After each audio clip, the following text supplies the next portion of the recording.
Não todo mundo aqui.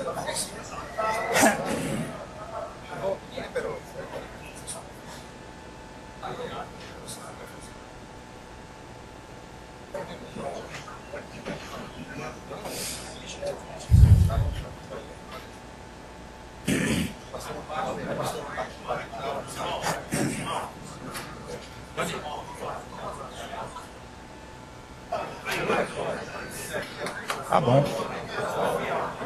Isso, Sônia. Agora sim, uma companhia feminina. Eu não tinha lido a Opa. tua ainda. Tá bom, presidente? Meu bem, Graças a Deus. Tudo bem.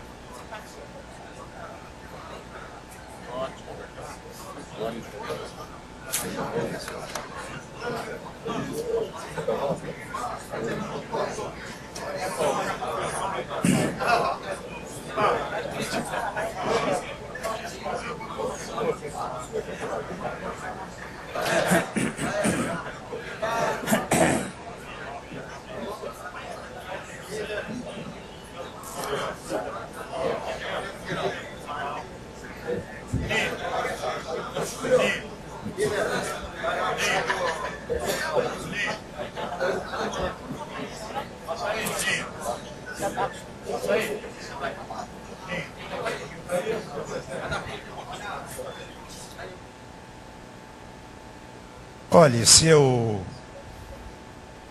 fosse presidente da Câmara dos Deputados, eu faria uma sessão, porque temos quórum, né? Eu quero agradecer muitíssimo, a propósito, a presença dos colegas senadores, colegas deputados, senhores ministros.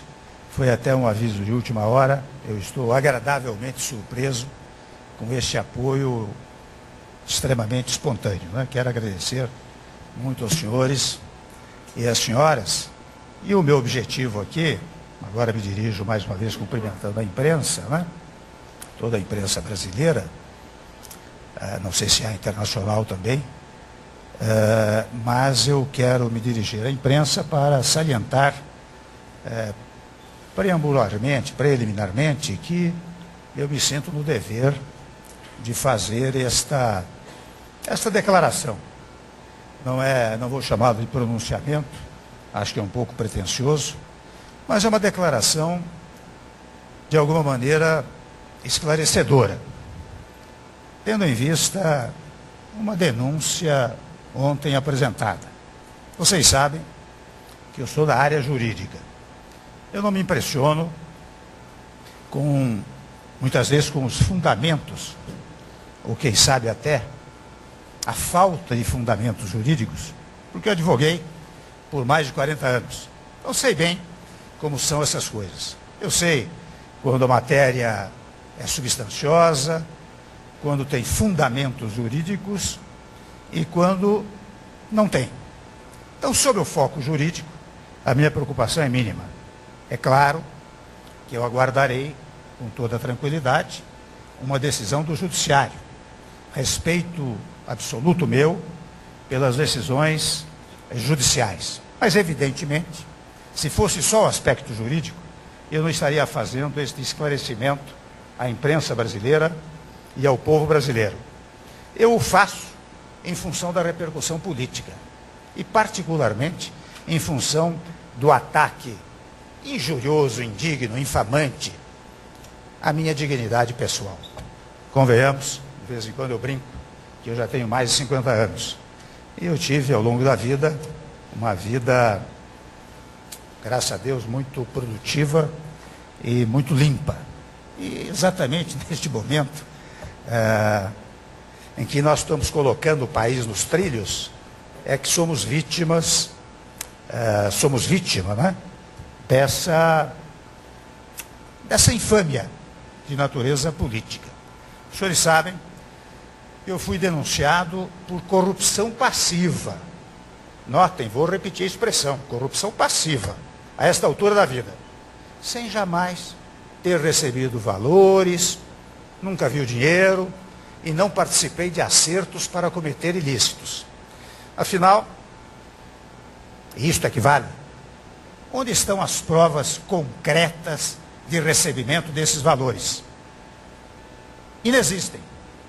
Aliás, examinando a denúncia, eu percebo, e falo com conhecimento de causa, eu percebo que reinventaram o Código Penal e incluíram uma nova categoria, a denúncia por ilação. Se alguém cometeu um crime, e eu o conheço, ou quem sabe se eu tirei uma fotografia ao lado de alguém, logo, a ilação é que eu sou também criminoso. Abriu-se, portanto, meus amigos, deputados, deputadas, senadores, senadoras, minhas senhoras e meus senhores, um precedente perigosíssimo em nosso direito. Esse tipo de trabalho trôpego permite as mais variadas conclusões sobre pessoas de bem e honestas. Até dou um exemplo, se me permitem. Como nós estamos falando de ilações, a ilação inaugurada por esta denúncia, né? Ela não existe no Código Penal, permitiria construir a seguinte hipótese: um assessor muito próximo ao Procurador-Geral da República, e dou o seu nome, e dou o nome por uma única razão, porque o meu nome foi usado deslavadamente, inúmeras vezes, na denúncia. Havia até, digamos assim, um desejo de ressaltar, quase em letras garrafais, o meu nome. Por isso eu dou o nome deste Procurador da República, de nome Marcelo Miller, homem da mais estrita confiança do senhor Procurador-Geral. Pois bem, eu que sou da área jurídica, meus amigos, eu digo a vocês que o sonho de todo acadêmico de direito, de todo advogado, era prestar concurso para ser Procurador da República. Pois bem, esse senhor, que eu acabei de mencionar, e lamento ter de fazê-lo, deixa um emprego que, como disse, é um sonho de milhares de jovens acadêmicos, advogados, abandona o Ministério Público para trabalhar em empresa que faz delação premiada ao Procurador-Geral. E vocês sabem que quem deixa a Procuradoria tem uma quarentena, se não me engano, de 2 ou 3 meses. Não houve quarentena nenhuma. O cidadão saiu e já foi trabalhar, depois de procurar a empresa para oferecer serviços, foi trabalhar para esta empresa e ganhou, na verdade, milhões em poucos meses, o que talvez levaria décadas para poupar. Garantiu ao seu novo patrão, o novo patrão não é mais o Procurador-Geral, é a empresa que o contratou, um acordo benevolente, uma delação que tira o seu patrão das garras da justiça, que gera, meus senhores e minhas senhoras, uma impunidade nunca antes vista. Basta verificar o que aconteceu ao longo desses 2, 3 últimos anos para saber que ninguém saiu com tanta impunidade. E tudo, meus amigos, ratificado, tudo assegurado pelo Procurador-Geral, pelas novas leis penais, que eu estou dizendo da chamada ilação, ora criada nesta denúncia, que não existe no Código Penal. Poderíamos concluir, nessa hipótese que eu estou mencionando, que talvez os milhões de honorários recebidos não fossem unicamente para o assessor de confiança, que, na verdade, deixou a Procuradoria para trabalhar nessa matéria. Mas eu tenho responsabilidade. Eu não farei ilações. Não farei ilações. Eu tenho a mais absoluta convicção de que não posso denunciar sem provas. Não posso fazer, portanto, ilações, não posso ser irresponsável.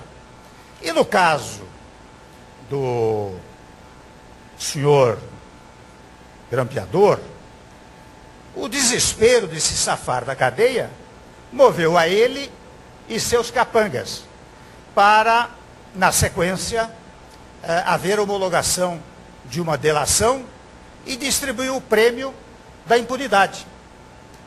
Criaram uma trama de novela.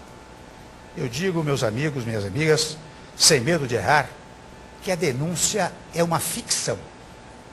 E eu devo explicações, como disse, ao povo brasileiro, a cada cidadão brasileiro, especialmente a minha família e amigos. Porque, olha, vou fazer um parênteses aqui. Não há nada mais desagradável, os senhores serem familiares, do que a sua família estar a todo momento ligando a televisão ou os jornais e dizendo que o seu irmão, o seu tio, o seu pai é corrupto. Não há nada mais agradável que isso. Esse é o ponto que mais me toca, né? Então, talvez, neste tópico da dilação, pelas novas leis da dilação, da ilação, que disse, ora, criada pela denúncia, poderíamos talvez concluir que os milhões não fossem unicamente para o assessor de confiança que deixou o cargo de procurador da República. E eu volto a dizer que eu não quero fazer ilações, não denuncio sem provas. O que eu tenho consciência é que não posso criar falsos fatos para atingir objetivos subalternos. Por tradição e formação, eu acredito na justiça. Não serei irresponsável. O desespero de se salvar da cadeia, né, que moveu o cidadão Joesley e seus capangas. Né?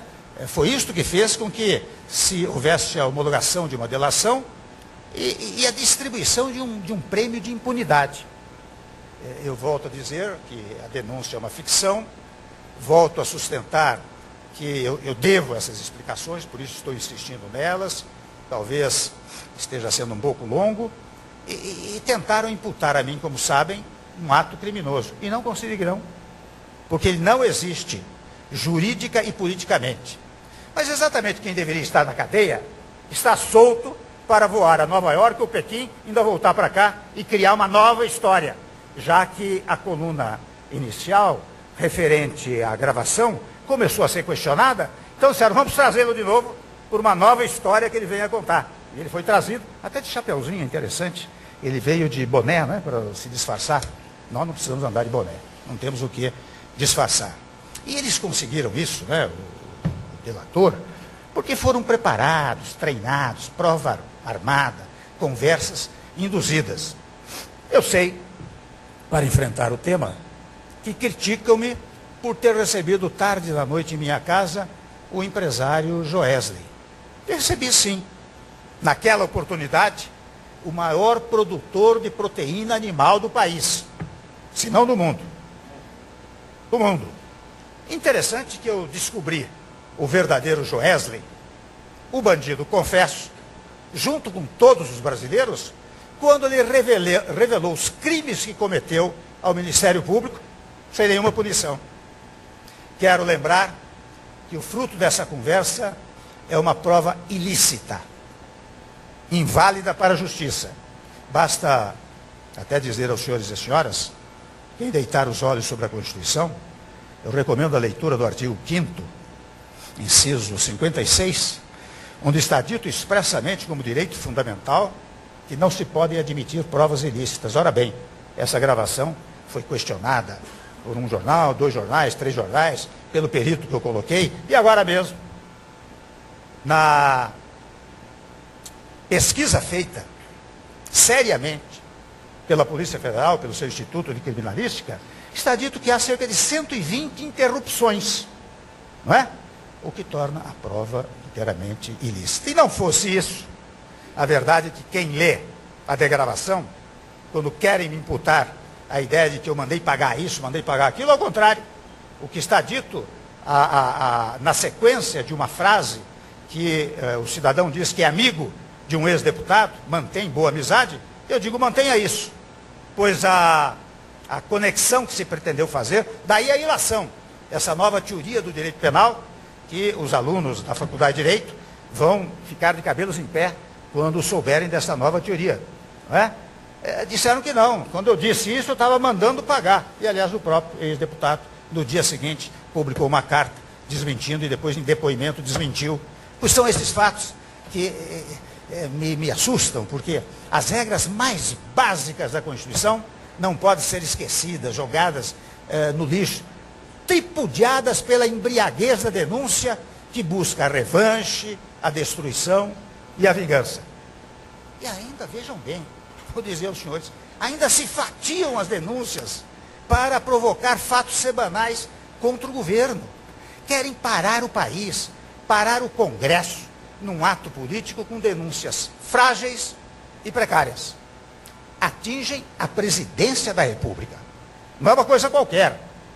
Quando se vai atacar a presidência da República, uma instituição, é preciso tomar todas as cautelas, é preciso ter provas robustas, provas comprovadas. Aliás, a denúncia não pode vir por ilação. Deverá vir porque houve uma coleta de provas que não pode induzir a ideia de que possa ter um crime, mas tem que ter prova concreta de que houve o crime. Portanto, o que há é um atentado contra, na verdade, contra o nosso país. Sabem os senhores, eu sou o responsável por todos os atos administrativos do meu governo. Não foi sem razão, embora estando há um ano apenas, nós trabalhamos pela queda da inflação, pela redução dos juros, pela geração de empregos, pelas reformas estruturantes, pela liberação do Fundo de Garantia para milhões de brasileiros e pelo fim da recessão. Falo hoje em defesa da instituição Presidência da República e mais, talvez, na defesa da minha honra pessoal. Eu tenho orgulho de ser presidente, convenhamos. É uma coisa extraordinária. Para mim, é algo tocante. É algo que, não sei como Deus me colocou aqui, não é? Dando-me uma tarefa difícil, mas certamente para que eu pudesse cumpri-la. Portanto, tenho honra de ser presidente, especialmente, não porque sou presidente apenas, Jorge, mas é pelos avanços que o meu governo praticou. E não permitirei que me acuse de crimes que jamais cometi.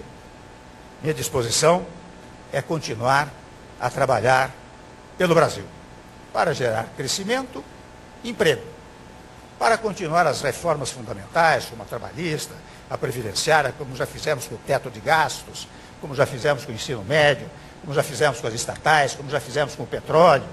Portanto, eu não fugirei das batalhas, nem da guerra que temos pela frente. A minha disposição não diminuirá com ataques irresponsáveis. A instituição Presidência da República, não quero ataques a ela, e muito menos ao homem Michel Temer. Não me falta coragem para seguir na reconstrução do país e, convenhamos, na defesa da minha dignidade pessoal. Muito obrigado a vocês.